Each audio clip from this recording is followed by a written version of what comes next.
Chapter 11. Why wasn't she running away? 2. You are listening at novelfull.audio. Mr. Big Bad Wolf, who was in a great deal of pain and about to fall unconscious, saw that Wanchocho was wearing a ridiculous red wedding outfit. Strangely, his numb heart got the urge to tease her. This poor human had probably been scared stupid. Why not scare her a little bit more? Mr. Big Bad Wolf evilly thought, if she was like those other female demons that would scream in horror, he would rip her fragile and white neck in half. Enduring the pain of his torn left hind leg, he deliberately snarled, lifted his paws, and rushed forward until he was only a few steps away from Wanchocho. He lowered his head and bared his fangs at her. His demon consciousness tightly encircled Wanchocho so that he could see the slightest change in her expression. Wanchocho only felt a rush of the howling wind in front of her. When she had come out of her daze, the formerly majestic giant wolf had rushed forward and then braked right before reaching her. His blue-gray eyes that resembled beautiful gems fell on her, but they were out of focus. His giant fluffy ears, which were still clean enough that she could see their original fur color, kept shaking gently. What did he mean by this? Did wolf demons have a special way of greeting their spouses? Or perhaps, he wanted her to see that he was a handsome wolf demon with beautiful silver-gray fur. Wanchocho couldn't quite make sense of the matter. She slightly raised her head and looked at the gray wolf whose face value had been affected by the scars. After a while, she slowly showed a somewhat helpless smile. Can you see me if you come closer? Because of the cold and fatigue, Wanchocho's lips had changed colors. Her voice wasn't loud, but it was very clear. Her hairband had gotten crooked from the gust of wind brought by her wolf husband. She cut a sorry figure. Although her voice was a bit shaky, there wasn't any fear in her voice. She was acting as if he wasn't a terrifying and loathsome monster, as if he was only an ordinary wolf demon that was about to become her husband. How could she think he could still see? How could she think that he had gotten closer to her because he wanted to see her? So ridiculous. He clearly wanted to kill her. The evil wolf inwardly chuckled. He felt that his performance must not have been obvious enough, which caused this pretty human to have unnecessary misunderstandings. Just wait. Wait until he showed off his fangs and claws so that they gleamed. She would definitely scream. With this as his plan, Mr. Big Bad Wolf slowly raised one of his front paws and slowly moved it towards Wanchocho's neck until it gingerly rested on her shoulder. His claws were sharp enough that he could pierce through a prey's skull. And right now, they could puncture her weak skin with only a slight movement. His demon consciousness was thick in the air, and Mr. Big Bad Wolf waited for Wanchocho to faint in terror. But, she didn't. Wanchocho only felt heaviness on her shoulder. She could feel the wedding outfit slipping down. By Mr. Big Bad Wolf's giant wolf head, Wanchocho lowered her head in embarrassment and tugged on her sleeve. I heard this is a wedding outfit. I don't know what animal this is made from. Does it look bad to you? Chapter 12. When she sees his broken body, 1. You are listening at novelfull.audio. The Big Bad Wolf was surprised that not only did Wanchocho not panic when he placed his claws on her shoulder, she even asked if the wedding outfit looked bad. It didn't look good. Of course, it didn't look good. She should take a look at herself and see how she cut an extremely sorry figure. Her black hair flew up from a gust of the wind. He could now see the wedding outfit was very old from the exposed lining. Not only was it damaged, it wasn't thick enough to keep her warm. He could see that her exposed skin was already red from the cold and that her feet, which were wrapped up in old animal skins, looked as if it was going through the stages of frostbite. She was clearly trembling from the cold, and yet, she endured and smiled at him. His demon consciousness circled around Wanchocho. The evil wolf's numb heart inexplicably started to get twitchy. Why? Why wasn't she scared of him? Why wasn't she running away? Why was she smiling at him? He was a monster that everyone had spurned. The big bad wolf couldn't figure it out. He could only make a low growl again and again. He slowly moved his sharp front paw, which exposed Ruanchocho's fragile neck to a burst of cold wind. However, once he got closer to her, his excellent nose quickly recognized the stuff that was in the animal skin bag behind Ruanchocho. There was old dried meat that he would usually never eat, a few pieces of animal skin, and also, dried herbs that were specially used to treat demons. It had almost been covered up by the stench of blood and rot coming from him. Why had she brought herbs that could only be used by demons? That itchy feeling in his heart grew more intense. It was like a fire that was bubbling over and destroying his calm. By the time the gray wolf returned to his senses, he had already put down his front paw. His giant wolf head was slightly tilted, and his previously handsome face looked even more sinister. Ruanchocho had no idea that she had come so close to death. She just wanted to go inside her husband's cave to hide from the wind. The sun was almost about to set, and she almost couldn't feel her limbs anymore because of the cold. Anne. Her gaze fell on the gray wolf's left hind leg. Ruanchocho furrowed her brow. Did the gray wolf not feel anything? He had so many wounds that were almost rotting. Didn't that hurt? If he didn't treat these injuries, his wounds wouldn't recover. Ruanchocho hesitated for a moment before lifting her head. She did her best to look up and meet the wolf's gray-blue eyes that looked even more beautiful than sapphires in the pale golden sunlight. She started to suggest, "It didn't snow today, and the sunlight is pretty nice too, but it still feels a bit cold outside." As Ruanchocho babbled, she suddenly realized that this wolf might not be able to see the sun. Perhaps, everything in his world was in darkness.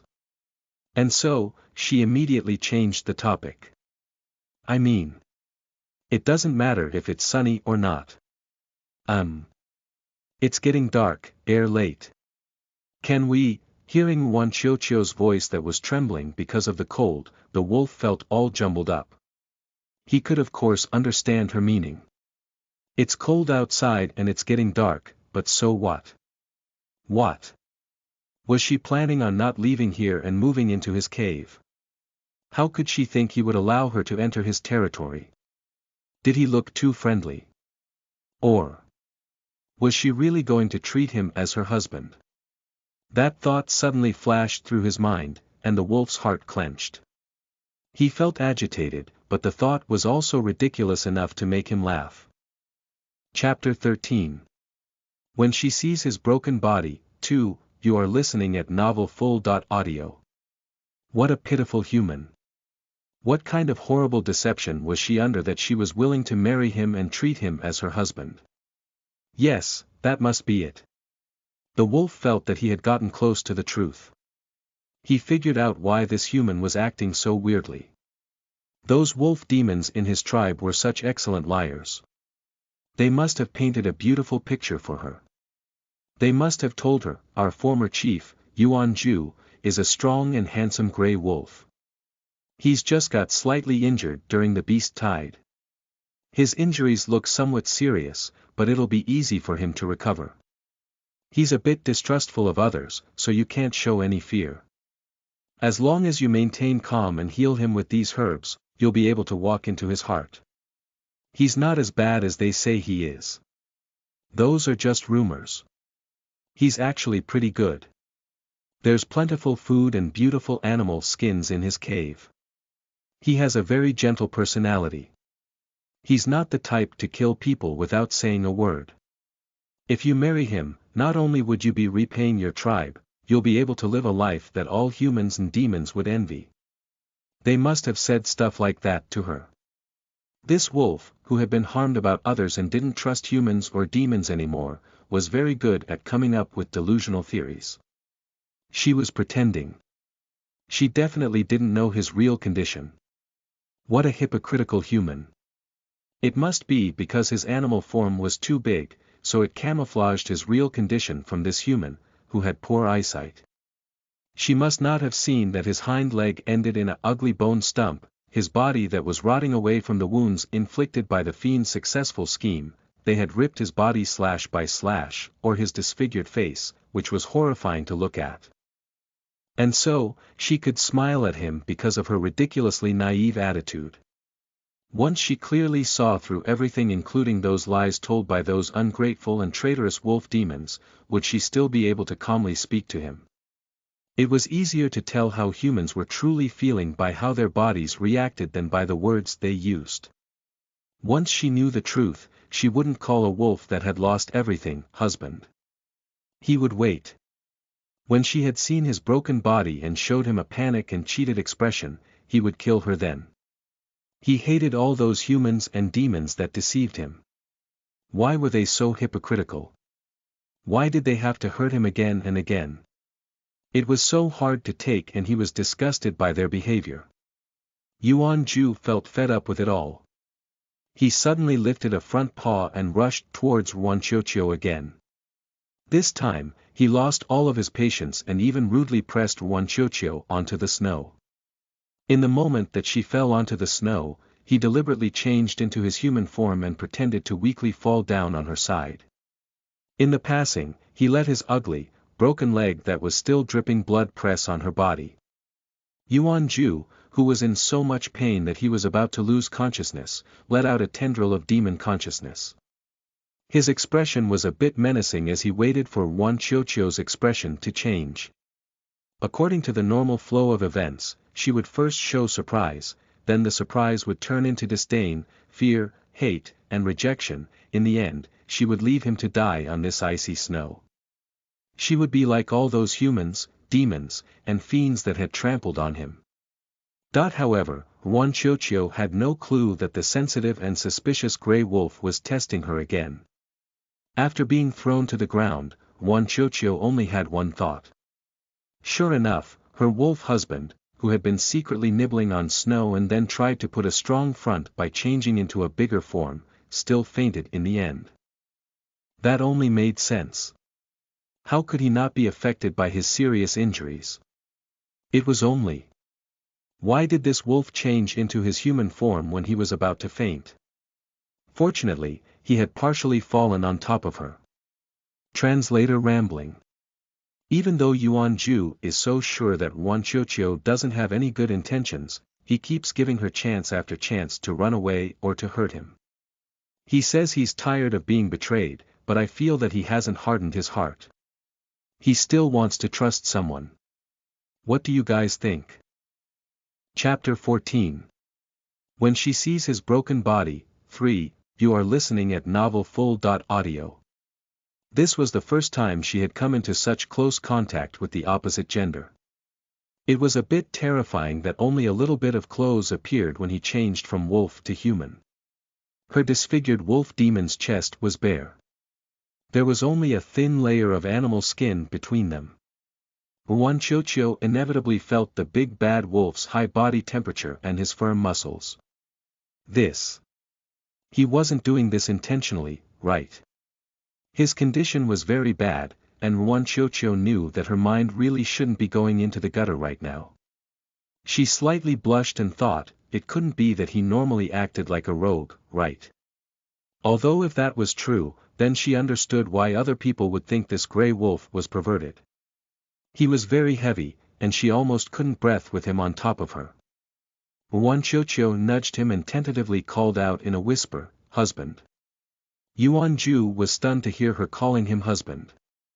His demon consciousness, which had been about to break apart, completely dissipated when he saw Ruanqiuqiu's blushing cheeks with it. Why?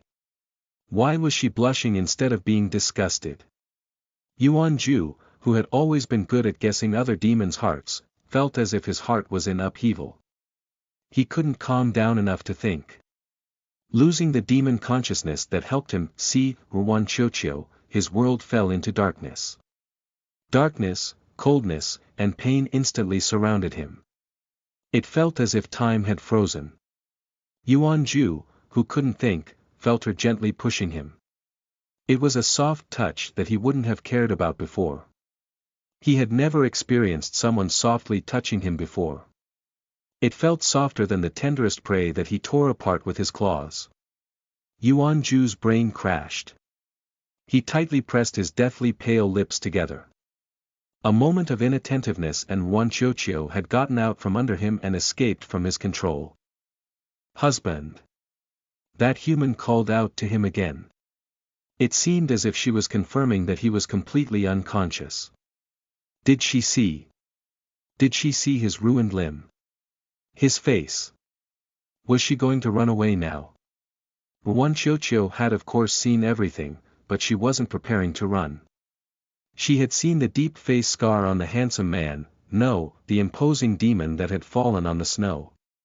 She took a deep breath. "I already heard that you were seriously injured, but I didn't think you would try so hard to put up a strong front." While Wanchocho tried her best to pull her tall husband into his cave, she took advantage of his unconsciousness to complain, "Do all wolf demons change into humans that aren't wearing much when they're about faint?" She went on, "Your wounds are about to rot. Are you not scared of pain at all?" Stepping on the snow that had been stained red by blood, Wanchocho slowly got him into the cave. Wanchocho was surprised that it didn't take too much effort for her to half-pull and half-drag him into the cave. Perhaps, her strength had increased. Or maybe, it was because this wolf demon was pitifully thin. The cold and her exhaustion had made her stupid. She didn't suspect anything. It shouldn't have been possible for her to pull him with her minuscule strength. Chapter 15. For the very first time, the big bad wolf felt that losing his sight was such a bad thing. 1. You are listening at novelfull.audio. As Wanchocho slowly half-pulled and half-supported the Mr. Grey Wolf into his solitary cave, the not-so-pleasant bloody smell was right in her face. Wanchocho furrowed her brow. Enduring the smell of rot that creeped into her nose, she slowly gasped for breath. Supporting Mr. Big Bad Wolf, who was slumped over and still taller than her, she tried her best to walk into the cave as fast as possible. His injuries were very serious. He couldn't continue staying outside in the ice and snow. She had to quickly get him to bed so that he could lie down, then she could go boil water and use it to clean his injuries. Wanchocho followed the light shining into the cave and stumbled with supporting his weight as she looked around for a bed. Where was his stone bed? The cave got darker as they went further inside. After turning a corner, Wanchocho finally saw a stone bed. However, that large stone bed didn't have any bedding on it. Lying on it was the same as lying on the ground. However, Mr. Grey Wolf's body was very dirty. She had to clean him up first. If she put him down on a piece of animal skin, the animal skin would get dirty too. Wanchocho bit her lip and thought through her options. No longer hesitating, she struggled to put the unconscious Mr. Big Bad Wolf on the stone bed. During this movement, Wanchocho's fingertips, which hadn't completely gone numb from the cold, accidentally touched Mr. Grey Wolf's injured shoulder.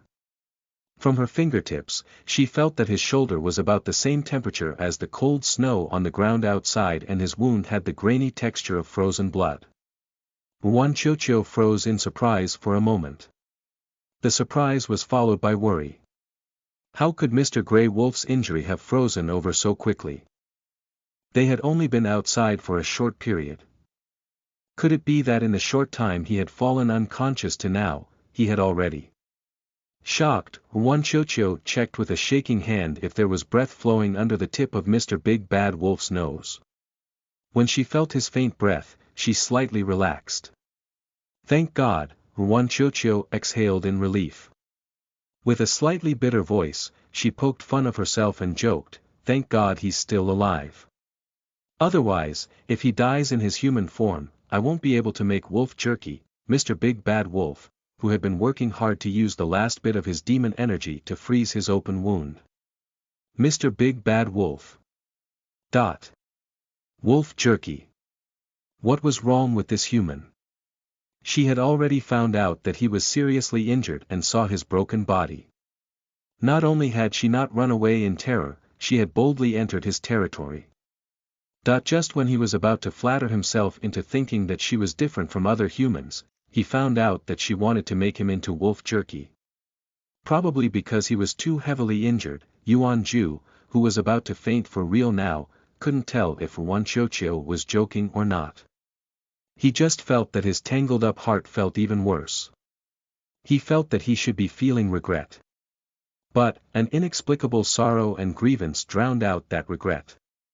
Because of those inexplicable feelings, he didn't even question the fundamental issue of why Wan Qiuqiu would want to eat a demon. The wolf sunk into depression. Sure enough, he had been mistaken when he thought she was blushing. He had been deluding himself. He was the one with too many presumptuous notions. Chapter 16.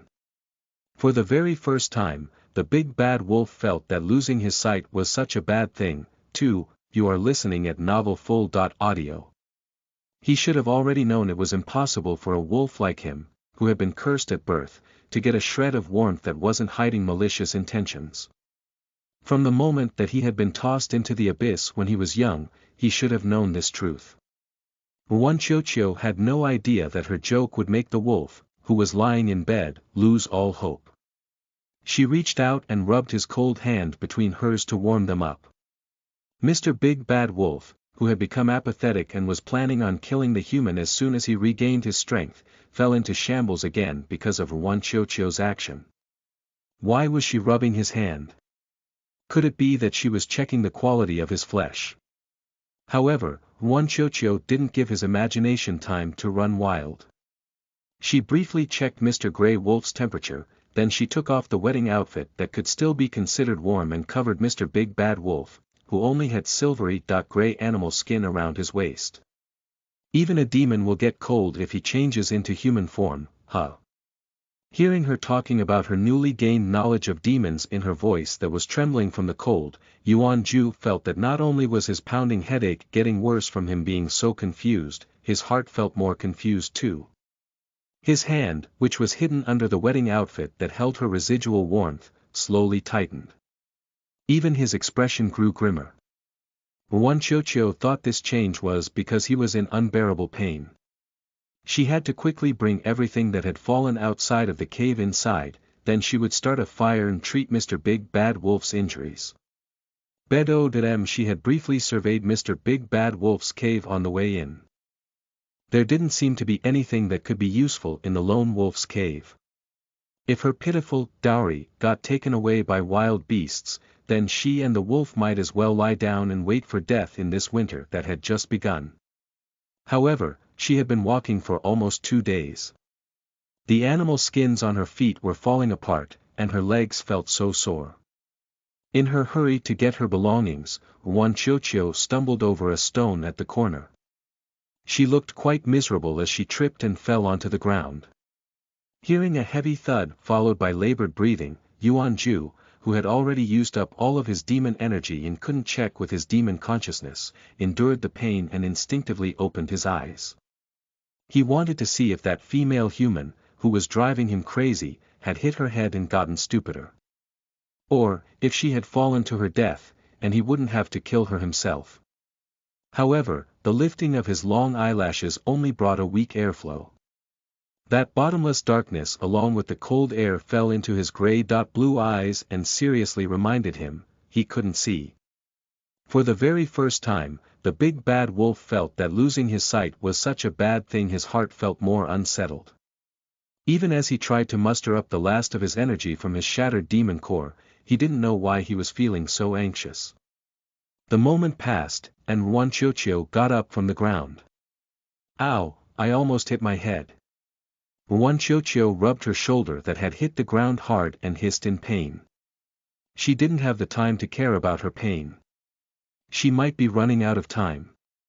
She stumbled forward in a run and left behind the sounds of shaky, disorderly footsteps in the somewhat empty cave. Chapter 17. For the very first time, the big bad wolf felt that losing his sight was such a bad thing. 3. You are listening at novelfull.audio. Fortunately, Wan Qiuqiu made it outside in time. As soon as she stumbled out of the cave, she saw that her fallen animal skin bag was half-opened and a small, ugly bird was pecking at a piece of jerky that had fallen out of the bag. Ignoring the pain, Wan Qiuqiu ran towards the ugly bird. Ga. Seeing that someone had come, the cowardly bird opened its wings and flew away. However, the bird didn't forget to grab the piece of jerky as it fled. Wanchocho was very weak. She didn't have wings either, so she could only watch as that ugly bird flew away. Not caring about catching that bird, she opened up the animal skin bag and stuffed the jerky that had scattered over the ground into the bag. Some of the jerky had been pecked at. However, there was noticeably less jerky in the animal skin bag than before. The bag holding the tuber powder had also been pecked open. 2 leaves had also been pecked off one of the herbs. As Wanchocho looked at the herb with 2 fallen leaves, her eyes suddenly got hot. Her vision got blurry from the unspilled tears. Wanchocho bit her lip. Lifting the sleeve that had gotten ripped when she had fallen down earlier, she roughly rubbed her eyes hard. Annoyed, she thought, once she was feeling better, she would catch that bird next time, pluck its feathers, roast it, and eat it. She carefully packed up her stuff and dragged the 2 large animal skin bags into the cave. After struggling to bring everything inside, Wanchocho went to the unconscious Mr. Big Bad Wolf's bed, took out 2 pieces of animal skin, and gently covered up his ghastly-looking stump. She sat on the side of the bed and listened to Mr. Big Bad Wolf's increasingly weak breathing before going outside to wash her hands with the melted fresh snow. Then, she came back, crushed the herb that was missing leaves and meant for external use and applied it to the most urgent spots. His shoulder injury and his stump. She tried to use her ability to quickly create droplets of watering with healing effects. During the past 2 days, there were many times when she couldn't bear the continued march. She had survived by secretly using her ability to make healing water and drinking those droplets in the middle of the night. Perhaps, because this fantasy world had more spiritual energy and the water elements in the air were more active, the healing effect in her condensed water was much stronger than before even though her water ability had weakened overall. She estimated that if she didn't consider the limits of her body, she would be able to condense 5 drops of healing water intermittently each day. Her current physical condition was very bad. She shouldn't be exerting herself further by using her ability. But with the faint light coming from outside, Wanchocho could see Mr. Grey Wolf's deathly pale cheeks. He looked so weak. Her heart softened. She wanted to do her utmost to save him. Chapter 18. The dying Mr. Food Reserve and Wanchocho begin the tale of a wolf and a human's difficult life in the primitive world. 1. You are listening at novelfull.audio. The reasons why Wanchocho wanted to do her best to save the Grey Wolf were complicated. It wasn't just because they were married and he would be able to provide her a safe place to live as long as he was alive. She was more influenced by a sympathy that she couldn't put into words and also, an inexplicable hope. She hoped that he wouldn't be as twisted and terrible as rumored and that her life would be like his injuries, slowly getting better. That way, she wouldn't be so lonely in this ancient fantasy world with humans, demons, and fiends. After all, the only person that she had a relationship with in this world was this Grey Wolf. If he died. Wanchocho took a deep breath. She didn't want to imagine the lonely and difficult life that awaited her. It was too scary. She shook her head and forced herself to calm down. She stretched out her fingertips that had gone numb from the cold and tried to feel for the water element in the surrounding air. After slowly guiding the ability in her body, she was able to condense a droplet of healing water with great difficulty. Enduring the sharp pain in her head, she leaned over Mr. Grey Wolf on the stone bed, gently gripped his chin, and fed him the drop of water with her other trembling hand. In order to not be wasteful, Wanchocho ignored propriety and gently wiped his pale lips after feeding him the drop of water. Although the Grey Wolf's demon nature lowered his body temperature for self-preservation, a little bit of warmth remained on his lips. The sensation of touching his soft and surprisingly warm lips felt wonderful. Wanchocho couldn't resist touching his lips again before abruptly returning to her senses and hastily pulling back her fingers that were about to be frozen into carrot. Like fingers. She weakly pressed her head as she felt stabs of pain. Fortunately, the rumored fierce and perverted Big Bad Wolf was unconscious. Otherwise, how would she be able to explain her actions? It looked like she was taking advantage of him and not treating him with respect. But, as it turned out, that's how a male human. No, a male demon's lips felt like. The tips of Ruanchochio's ears felt somewhat hot. She composed herself, spent most of her energy to condense another drop of water, and fed the Mr. Grey Wolf the droplet. This time, she didn't dare to touch his lips. She just observed the wolf's complexion while enduring the weak feeling that followed, exhausting her ability. The effect of the healing water should be obvious. She wouldn't be able to stop worrying until she saw that he had regained some vitality. The sky had grown darker, and the light coming around the corner of the cave had gotten a lot weaker too. Ruanchochio opened her eyes wide to search for any hint of improvement in Mr. Grey Wolf's complexion. In fact, he was very handsome. Was his dark eyebrows scrunched up because of pain? There were fierce-looking creases nestled between his furrowed brows. His eyes were long and narrow. His thick and dense eyelashes didn't curl up that much and looked like two small lightly trembling fans. Mr. Grey Wolf had unhealthy dark circles under his eyes.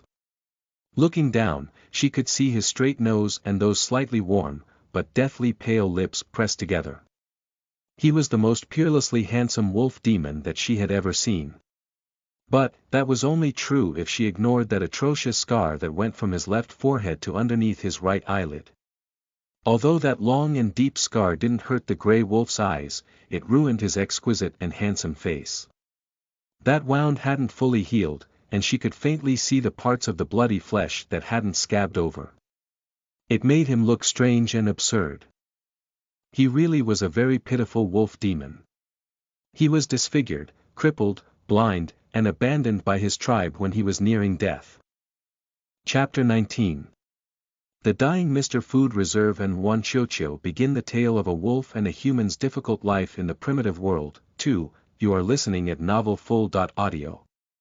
As Ruanchochio watched Mr. Grey Wolf's cheeks slowly gaining color, she thought of how that wolf cub had been nibbling the snow. Ruanchochio quietly glanced at Mr. Grey Wolf's emaciated belly, then she touched her own emaciated belly. She silently sighed. If it wasn't out of hunger, would this formerly dignified wolf demon be willing to change into his weakest form and nibble on snow? He was worse off than her. At the very least, she had food and animal skins.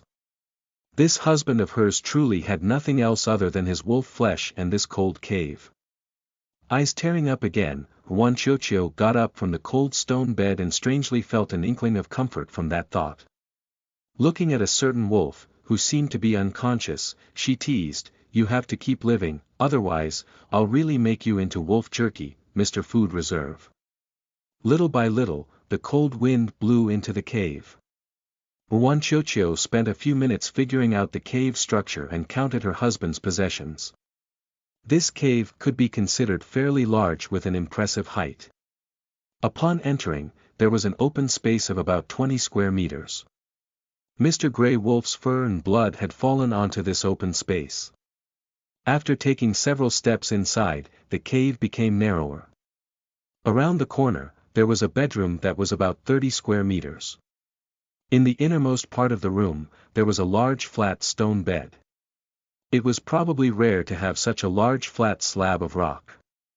It looked as if it was newly made. If you didn't go around the corner and kept walking straight from the open space, you would see a small storage room. It looked to be only around 5 or 6 square meters and had a cold stone pot and several wooden bowls. These things looked newly made too. In addition to the stone pot and wooden bowls, the storage room also had several flat stones, some dried firewood, and 2 flints. The bedroom also had a stone table and stone stool. Other than those things, Ruanchochio didn't find anything else. She sighed and wryly smiled. She deeply felt that life was really difficult. This tale of living in a cave with a forest outside begins with only a wolf as a companion. At any time, she might be killed and eaten by a demon or a fiend. This life had no guarantees. She wished she could go back to her post-apocalyptic world and sell water. At the very least, she would have enough to eat and have the clothes and shelter to stay warm in that world. However, Huanqiuqiu only briefly entertained the thought about complaining. She quickly pulled herself together. Picking a spot that wasn't in the wind's path, she built up a simple stove with the flat stones in the storage room. She set up the stone pot with a fairly thin bottom on top of the stove and brought in clean snow from the outside with a wooden bowl. She moved some dried firewood over, picked up the flint with her fingers that were in pain from the cold, and tried several times before she finally started a fire. While waiting for the snow to melt and boil, Huanqiuqiu ran back and forth several times to clean up Mr. Grey Wolf's fallen blood inside and outside the cave's vicinity. Even though she didn't know if this would be useful or not, the scent of blood could easily attract large beasts. Although she believed that if Mr. Grey Wolf changed into his giant wolf form, he would be able to defeat them, she was sure that a bitter price would have to be paid. It would be better to avoid risks as much as possible. The sky had gradually grown dark. Huanqiuqiu looked out at the somewhat eerie forest that was full of giant trees and shivered. Although her current situation was a little bit worse than the worst possibility that she had imagined before she married over here, no matter what, she still had to keep living. Chapter 20. Man's Difficult Life in the Primitive World, 3, you are listening at novelfull.audio. She still had her water ability, and there was firewood in the cave. They would be able to get by with the animal skins and food that she brought. If they were frugal with the food by only having one meal a day, endured a bit of hunger, and drank more water, they would be able to stretch out the provisions for 10 to 15 days. Once she rested for a bit and felt better, she could go out to hunt or trade the salt for food. However, the amount of herbs she had brought definitely wouldn't be enough. She had to figure out a way to get more. But right now, the most urgent task was to treat the wolf's injuries. After that, she would cook and eat something to warm up her stomach and bolster her strength. It wasn't just the wolf that seemed to be on his last breath. She felt like she was going to collapse too. Her vision was gradually getting blurrier. Huanqiuqiu raised her hand and forcefully bit her arm. She used pain to keep herself conscious as she stumbled back into the cave. While the wolf was on his deathbed and Huanqiuqiu was doing her best to figure out how to survive, the Wind Lion tribe rang with cheers and laughter. It wasn't just because they had gotten 300 caddies of salt from the Fire Wolf tribe and resolved the crisis over lack of salt. It was also because their tribe's most powerful and handsome warrior of the younger generation, Lu Xiren, had returned with several fat prey. Hearing that Lu Xiren had returned from hunting, Ro Yuerao immediately went out with the lion demons to greet him. In the empty space at the Wind Lion tribe's entrance, there was a pile of several huge prey. You impressive fellow, hunting a two-horned thunder beast. Looking at its body, it must be a few hundred caddies. That's enough for all of the demons in the tribe to eat as much as they want for one meal. A lion demon of somewhat advanced age was happily looking at the two-horned thunder beast that had a length of nearly 3 meters. He rubbed his hands together in excitement. Yeah, you guys even caught a fat Oligocene deer. They're very hard to catch. Another lion demon was also smiling as he said, with so much food, I wonder if the chief will let us have a feast. Hearing these words, a handsome lion demon, who was standing in the middle of the hunting team, said, Uncle Li, only half a month of winter has passed. Even though we hunted a lot of prey this time, we still need to be frugal with our food. The lion demon said those words leisurely. There was a smiling intent on his handsome facial features. His movements were suave, and he was wearing a pure black animal skin coat, which made the lion demon look all the more valiant. This was the lion demon that would become a demon king in the future, Lu Xiren. Huh, we're just joking around. You're taking it too seriously. The middle-aged lion demon, Uncle Li, gave Lu Xiren a friendly punch while smiling. He pointed at the two carefully processed ermine skins that Lu Xiren was holding and winked. Which female demon are you planning to give these 2 ermine skins to? What do you mean by demon? He's giving them to that female human, right? It wasn't clear who had said those words in the group of lion demons, but everyone laughed at those words. Standing in a group of very amicable female demons, Ro Yuerao quietly blushed. She remembered Lu Xiren telling her he would find a few beautiful ermine skins for her if he got the chance when he went out hunting this time. She still remembered how he had looked at her with gentle gaze as he said, "Only the color of ermines can match up to Yuerao's beauty." So of course, Lu Xiren would be giving these 2 ermine skins to her. Right after Ro Yuerao smiled at this thought, she heard a nearby female demon, who she had a pretty good relationship with, jokingly say, "Lu Xiren, it's not easy to catch ermines and you're going to give both of them Yuerao. You really treat Yuerao very specially."